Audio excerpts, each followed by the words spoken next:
Hey guys, and welcome back to PechPong, a channel where I do tips on how you can improve.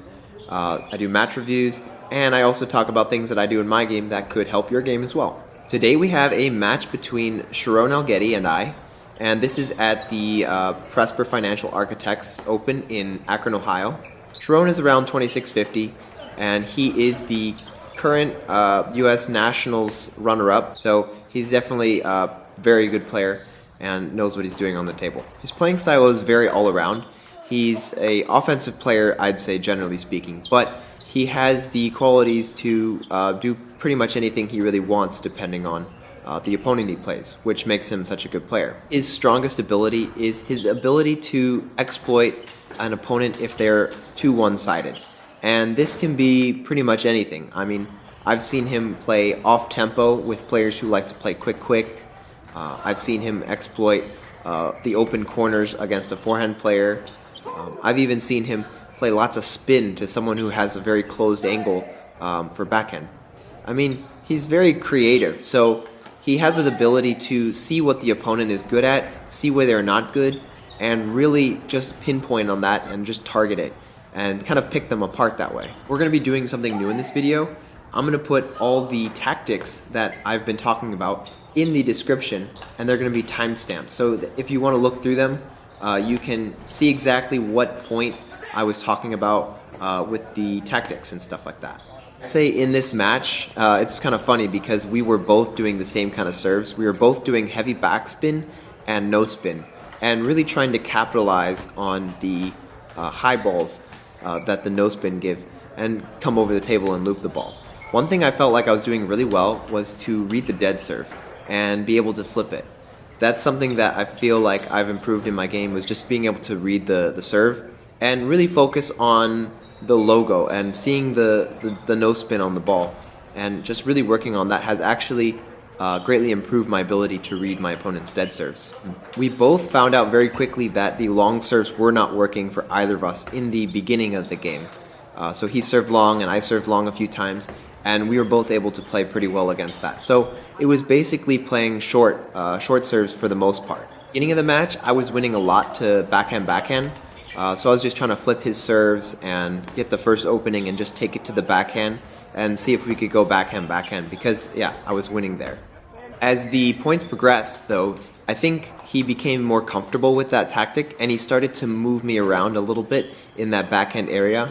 And he actually hit a few to my middle, and I would take that with forehand. And I was at first winning a lot of points because I'm very quick, and my forehands go very wide when they target my middle like that. But as the game progressed, this became more of a tactic, and that's another thing that he was able to, like I said, exploit, was the fact that I was too predictable in my location. After he went to my middle, I always went cross. So he learns very quickly, and he's also able to maneuver the game into that situation so that he can use that predictability to his advantage. I'm going to be showing a drill later on in the video after the match about how you can improve your ability to think and place the ball during very fast counter-looping rallies. So stay tuned to the end of the video to see that drill. Later on in the match, he was able to start making tempo changes because, you know, I was playing pretty fast and I like to play fast. And these tempo changes kind of changed the dynamic of the game because now I had to think about the tempo changes. And anytime you can make your opponent have to think about something or focus more on something in order to play, you're taking away their focus from other things that they could be doing against you. Another thing that he started to do pretty well was taking the backhand down the line to my wide forehand. And his placement on this ball is very good, and it was able to get me that step off the table, and then he would drive me back to the backhand. So for anyone out there who wants to, you know, play better backhand, you can switch their opponent's wide forehand, and now that'll weaken their backhand to backhand because they have to think, what if he goes to that wide forehand? So he started playing much better in the backhand because I had this in the back of my mind. And like I said before, I think my main thing with him was that I was much too predictable. And he at first was having a lot of trouble with my speed, power, and just overall aggressiveness. But the fact that I was really one-sided gave him the ability to learn that and to then kind of play better against me because I was just too predictable. Anytime they call your punches, it doesn't really matter how hard or fast you hit the ball. If they know where it's going, they can be ready and use your own speed against you. Looking forward, I think being able to switch up my placements, especially going down the line with the forehand instead of always wide cross.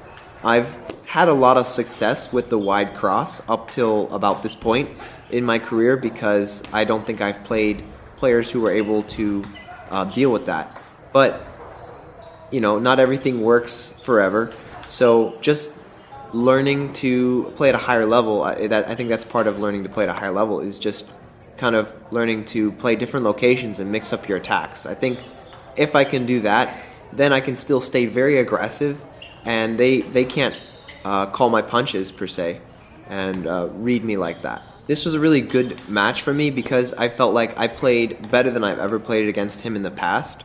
I never really felt comfortable with his serves or his attacks or his placements or his tempo changes. So things that I've been really working on have really paid dividends. I mean, I've been working on my defense, and I think I was able to make a lot of really good blocks to good locations in this match. It's really great to play a match like this and have the player figure out your one-sidedness.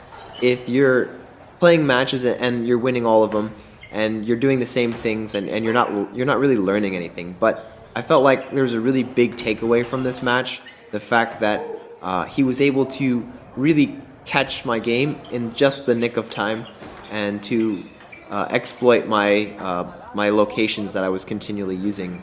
See what I need to do next time to play even better against him. That's something that I can work on, and hopefully next time I can win.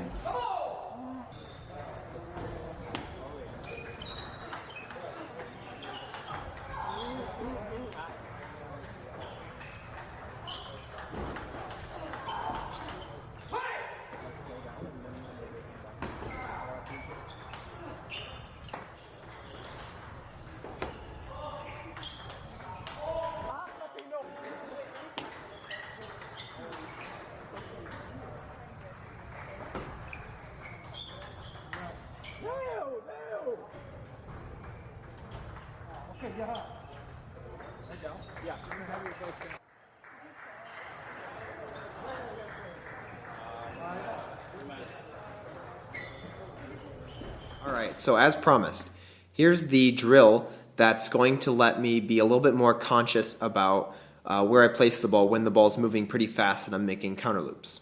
So this drill is called kick anywhere on the table, and the goal is to put many balls on the table. The goal is not to play as hard as you can. The goal is to be as consistent and more conscious about your transition and your placement. So in this drill, I'm probably going around 75% of my speed that I could possibly go, and my opponent is also going around 75 speed. And yeah, the goal is to build up your transition and your awareness of where the ball is, as well as your ability to place the ball. I've been doing this drill for now about 2, 3, 4 weeks, and I've really seen an improvement right away in my ability to rally and my ability to place the ball. So that's pretty nice. And I guess it's also part of your partner too, because maybe they're not ready to play at that speed. So it's kind of, you both have to work together to kind of build it up to the point where you're playing, 75, 80% speed, and you're placing the ball very well, nice and wide to their middle, and you're really testing each other. Yeah, so that's the video. I hope you enjoyed it. I hope you enjoyed the last little drill I did there. And yeah, I'll see you guys in the next video.